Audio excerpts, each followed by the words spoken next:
Please give an energetic and warm welcome to the one and only Awadh Oja sir.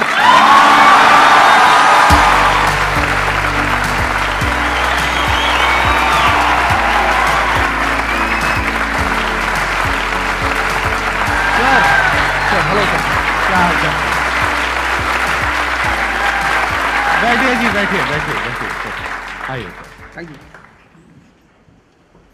इससे पहले कि audience आपसे कुछ questions पूछे, मेरे माइंड में एक क्वेश्चन आ रहा है। आईएएस में कितने लोग हैं जो हर साल उसके लिए अपीयर करते हैं? 5 से 6 लाख के आसपास। और सीट्स कितनी है? 1000 अप्रोक्सीमेटली। तो जिनका हो जाता है उनके बारे में तो सब बात करते हैं, जिनका नहीं होता है, जिन्होंने पूरी जान लगाई और जिनका नहीं हुआ, उनका क्या होता है? उनके रिश्तेदार उनकी चिंता करते हैं। वो फिर उनकी चिंता करते हैं। मैं आ रहा हूं, मैं आपके क्वेश्चन पे आ रहा हूं। ये पॉइंट इंटरेस्टिंग है, मैं समझना चाहूंगा कैसे। मैं बता रहा हूं। हाँ। मैं दोनों मुद्दों पे बता। हम सब हारने से डरते हैं, और मजेदार बात है कि वो डर हमारी हार की वजह बनता है। 98% केसेस में हारने से क्यों डरते हैं? क्योंकि हम जानते हैं अगर हम हारेंगे तो वो जो पीछे 3 लोग बैठे हैं ना, रिश्तेदार, रिलेटिव्स और फ्रेंड, वो जीने नहीं देंगे। आप जब भी आईएएस की तैयारी करें, पहला अटेम्प्ट आपका सीरियस अटेम्प्ट होना चाहिए। आपने तैयारी किया, बेसिक्स तैयार किए, आपने एडवांस कोर्स तैयार किया, आपने कम से कम मेंस के 1000 आंसर्स लिखे हैं और मिनिमम 10,000 प्रीलिम्स के क्वेश्चंस आप सॉल्व कर चुके हैं, तब आप एग्जाम देने जाइए। सिर्फ एक अटेम्प्ट दीजिए। जिसने भी पहला अटेम्प्ट सीरियस दिया, उसको दोबारा तैयारी नहीं करनी पड़ती, रिवीजन करना पड़ता है। भाई आप देखो ना, जितने सारे सेलेक्ट लड़के होते हैं उसमें बहुत सारे नौकरी कर रहे होते हैं, जॉब कर रहे होते हैं। कुछ लोग मुझसे पूछते हैं सर जॉब करते वक्त तैयारी हो सकती है? नहीं, जॉब करते वक्त तैयारी तो नहीं हो सकती, जॉब करते वक्त रिवीजन हो सकता है। 3 hours per day, 4 hours per day. तो मेरी एडवाइस ये है, क्योंकि ये एक बहुत रिस्की खेल है ये। मैं खुद ही बाहर हुआ, और फिर मैं कितने लोगों को देखता हूं जो 5-5, 6-6 अटेम्प्ट के बाद बाहर होते हैं। तो जिनको भी इस गेम में शामिल होना है, एक अटेम्प्ट सीरियसली आपका होता है, बहुत अच्छा है। आपको मैक्सिमम रिस्क लेना है तो आप 2 ले लो, उसके बाद आप अपना काम शुरू करो जो आपका सेकंड लाइन थॉट था। कोई लॉयर बनना चाहता है, कोई मेडिकल लाइन में जाना चाहता है, कोई मतलब जो भी आप एंटरप्रेन्योर बनना चाहते हैं, आप करो, लेकिन अपने वो रिवीजन वाले 4 आवर बचा के रखो। आपने कितने अटेम्प्ट्स दिए थे सर? 4 अटेम्प्ट्स आपने दिए थे। और आपने कहीं से कोचिंग ली थी, यानी लाखों रुपए दिए थे कोचिंग में? नहीं, तब लाखों नहीं थे, तब हजारों थे। अच्छा, हजारों रुपए आपने खर्च करे थे, और आप एक मिडिल क्लास बैकग्राउंड से थे। तो टोटल 4 साल में आपको कितना पैसा लग गया होगा? रहना, खाना, पीना, और आपने तो पूरी तैयारी करी होगी, साथ में कुछ और नहीं किया होगा? I think so. कुछ नहीं किया, बिल्कुल। तो कितना आपका 4 साल में अच्छा खासा पैसा? 5-6 लाख रुपए लगे। 5-6 लाख रुपए उस समय लगे। आज के समय पे अगर किसी को कोचिंग लेनी है तो आई थिंक इससे 3-4 गुना, 5 गुना आराम से लगेगा। तो 15-20 लाख रुपए उस इंसान का लग गया, और वो है एक मिडिल क्लास बैकग्राउंड से। अब वो कहीं ऐसा तो नहीं कि वो ना यहाँ करा ना वहां करा 4-5 साल बाद? हाँ, वही मैंने कहा कि अब आप, जब हमारे समय तो ठीक था, अब आप रिस्क पूरा नहीं ले सकते। You have to be cautious. अब इनको कॉशियस होना पड़ेगा कि ठीक है, जैसे बड़े सारे लड़के क्या करते हैं, वो 1-2 अटेम्प्ट ऐसे ही देते हैं। अब तो इनके पास 6 अटेम्प्ट है, ओबीसी हैं तो और ज़्यादा है, SC ST हैं तो और ज़्यादा है। और मैं कहूँगा आप किसी भी कैटेगरी से आते हैं, आप 2 अटेम्प्ट से ज़्यादा कभी मत मानिए। ये पॉइंट बहुत अच्छा है कि आइडियली आपको अपने माइंड में ये रखना है कि एक ही अटेम्प्ट है मेरे पास में, मैक्सिमम अगर आपकी फैमिली अफोर्ड कर सकती है तो 2 अटेम्प्ट है। उसके बाद में अपने काम पे ध्यान देना है, और इसको एज अ रिवीजन की तरह देखना है, मतलब इसको साथ साथ में चलाना है। ये नहीं कि अपने 5 साल या 6 साल लाइफ के सारे यहीं निकाल दिए और सारा पैसा घर वालों का लगा दिया, या उन्होंने खेत बेच दिया, या लोन ले लिया। ऐसी बहुत कहानियां मैंने सुनी है सर लोगों की, और बहुत ही दर्द होता है ऐसी कहानियां देख करके। ऐसे लोगों की जो कहानियां हैं वो उसको सुन करके बहुत ही बुरा लगता है अंदर से। चलिए आगे बढ़ते हैं जी। Sir, I wanted to ask how to fight the basically fear that we feel.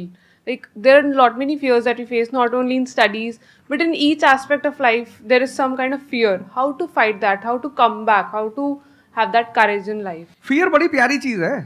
हमने कुछ वर्ड्स को बड़ा नेगेटिव बना लिया है। जैसे अब बच्चा है 2 साल का, उसको तो फियर होता नहीं, उसे कुछ पता नहीं, उसने कोबरा देखा, जाके पकड़ लिया। वो तो बाद में घर वालों ने देखा तो पता चला कि भैया कोबरा पकड़ के घूम रहा है।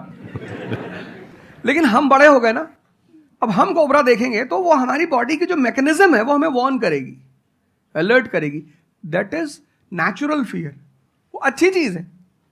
जिस चीज की आप बात कर रहे हो वो फियर नहीं है, वो ओवर थिंकिंग है।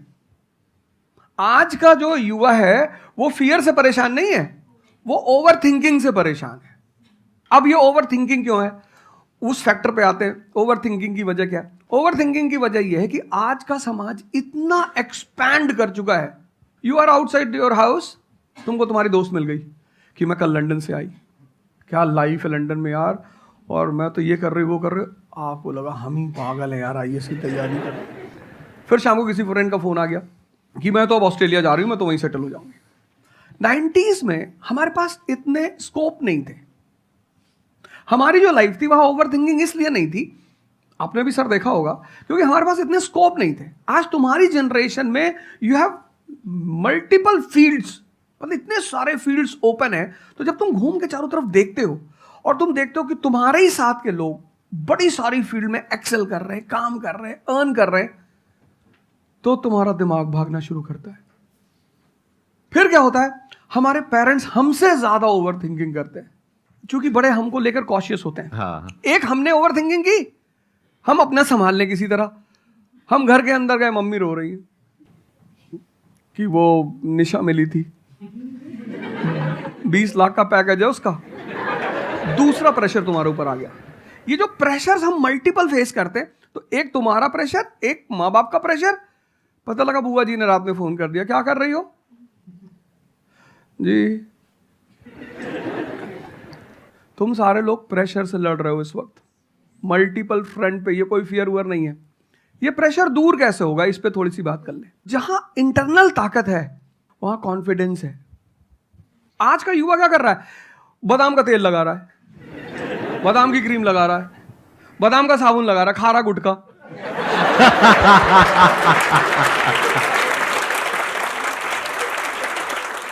आप लोगों को चूंकि हर तरफ प्रेशर झेलना है, तो प्रेशर झेलने का सबसे अच्छा तरीका होता है इंटरनल पावर।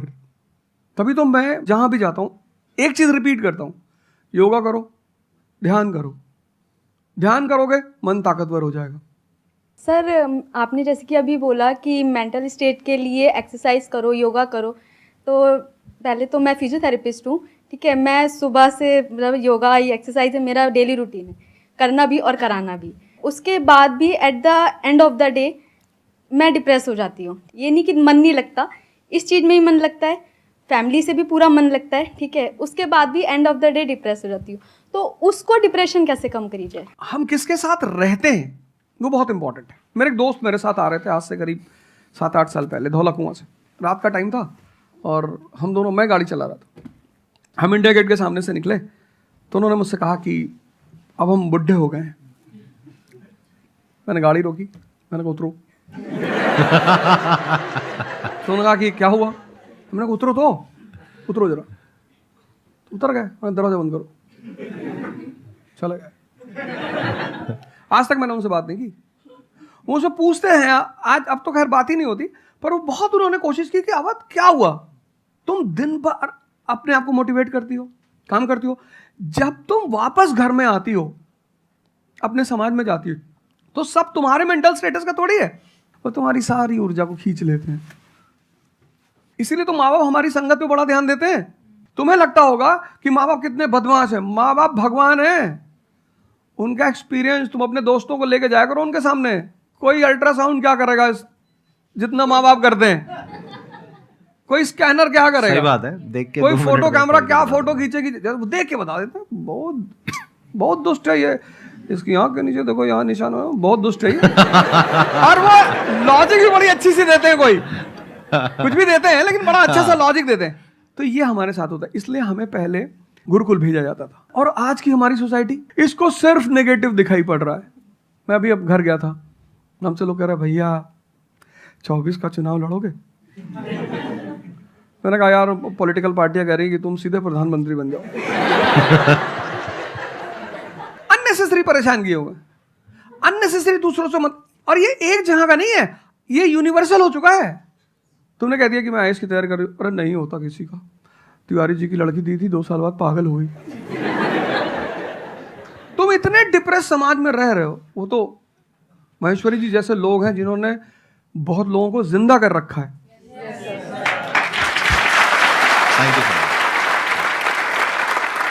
जब आपको कोई सहारा नहीं होता, आपने टाइप किया संदीप महेश्वरी, एक वीडियो आ गया, आप रिलैक्स हो गए। जब आप इन्हें सुनते हो तो आपका टेम्परेचर हाई होता है। तो एक ही आदमी को आप सुनते हो ना जिससे टेम्परेचर हाई हुआ, हमको सुन लिया कुछ ज्यादा ही हाई हो गया। लेकिन 2 लोगों को छोड़ दो, 3 लोगों को छोड़ दो, 4 लोगों को, ऐसे 10-12 लोग हिंदुस्तान में है, पॉपुलेशन 1 बिलियन 50 करोड़। तो तुम 10 लोगों को सुनो और बाकी जो तुम्हारे साथ 500 जुड़े हैं वो तुम्हें तो नीचे ले जा रहे हैं। इससे बचो, अपनी सर्कल को थोड़ा सा रिजर्व करो। तुम किससे बात करते हो, कौन सा लिटरेचर पढ़ते हो, लिटरेचर पर ध्यान दो। जैसे मैं रश्मिरथ पढ़ता रहता हूँ, खाली हुआ प्रसादों के कनकाब शिखर होते कबूतरों के ही घर। ये जो बड़े बड़े मकान हैं, कभी किसी बाज को यहां रहते हुए देखा? कबूतर रहते हैं। क्या लाइन है, प्रसादों के कनकाब शिखर, कितने मतलब महलों के जो बड़े बड़े शिखर, उसमें सिर्फ कबूतर रहते हैं। प्रसादों के कनकाब शिखर होते कबूतरों के ही घर, महलों में गरुड़ न रहता है, कंचन पर कभी न सोता। कंचन मतलब सोना। लग्जरी नहीं चाहिए। तुम लोग इतनी लग्जरी चाहते हो, लग्जरी आदमी को मेंटली कमजोर बनाती है। मैं आश्रम में था, मैंने ज्यादा खाना खा लिया। मेरा एक नियम है, नो एक्सरसाइज नो फूड। मतलब अगर एक्सरसाइज नहीं करूंगा तो मैं खाना नहीं खाऊंगा। वहां एक बाबा जी, वो प्रेम में उन्होंने घी पे घी डालते चले, मैंने खा लो। फिर वो हुआ कि भाई यहाँ घूमेंगे, चारों तरफ जंगल है, डरा दिया इन लोगों ने। एक बार एक भालू एक आदमी की टांग काट के ले अरे मैंने कहा आज कोई भालू नहीं आएगा, मैं जाऊंगा। फिर मैंने 4-5 लोगों को तैयार किया अपने साथ, उनको थोड़ा मोटिवेट किया कि जंगल में घूमने से ऑक्सीजन लेवल बढ़ता है। वो लोग भी तैयार हो गए कि चलो। तो हमारे साथ एक साहब अमेरिका से आए हुए थे, वो भी वॉक करने निकले, बोले हम भी चलेंगे। मैंने कहा भाई साहब क्यों जा रहे हो? कहते हम भी चलेंगे। मैं उनका नाम नहीं लूंगा। 1 किलोमीटर के बाद उन्होंने मुझसे कहा मेरे बैग में यहाँ बहुत पेन हो रहा है। 1 किलोमीटर। तुम लोगों ने पता है अपने आप को कष्ट देना छोड़ दिया है। You are dying for luxury, you have become weak physically and mentally. थोड़ा सा कष्ट दो अपने आप को, थोड़ा टेम्परेचर हाई रखो, थोड़ा बड़े टेम्परेचर वालों के साथ रहो। हमने अपने आप को कष्ट, हम कौन सी नॉवेल पढ़ रहे हैं? Half girlfriend. अच्छी है, अच्छी है, अच्छी, मैं ये नहीं कह रहा हूं, मैं कुछ बोल देता हूं। अच्छी है मतलब आपने पढ़ी है।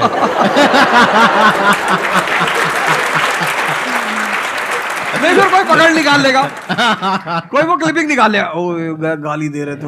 नहीं, आपने बहुत सारी गलतियां कर दी, आपकी जनरेशन ने अपने को कष्ट देना छोड़ दिया। हाँ। आप पढ़िए बड़े बड़े लोग, अंबेडकर को पढ़ो, उनका जीवन संघर्षों का, प्रभु राम का जीवन पढ़ो। ये सब संघर्ष, ये सब लोग हैं जिन्होंने जीवन में लड़ाइयां लड़ी हैं। आपने उनको साइडलाइन कर दिया।